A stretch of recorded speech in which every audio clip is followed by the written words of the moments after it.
Now let us discuss 107. The reaction between benzaldehyde and acetophenone in the presence of dilute NaOH is known as. Okay.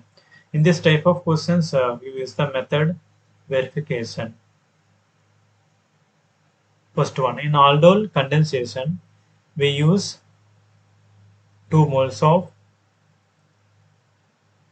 acetaldehyde or 2 moles of acetone. But here in the given question, benzaldehyde plus acetophenone. Here one is aldehyde and one is ketone. But in aldol condensation, only either aldehyde or ketone is used. That's why option A is eliminated. Now let us verify option B. Cannizzaro reaction.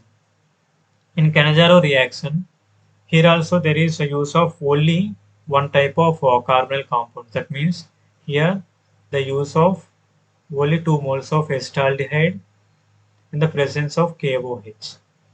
There is no use of ketones or anything else. That's why here also purely use of acetaldehydes. That's why this option is also eliminated. Come to the third option, cross Cannizzaro reaction. In cross Cannizzaro reaction, benzaldehyde react with formaldehyde.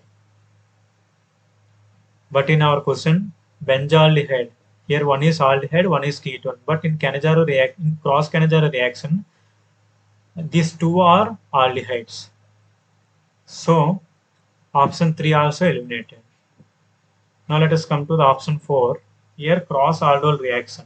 Cross aldol reaction, one is aldehyde and another reactant is ketone will react in the presence of KOH.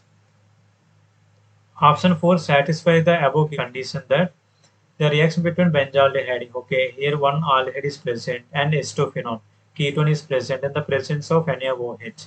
So our answer is 4 is the correct answer.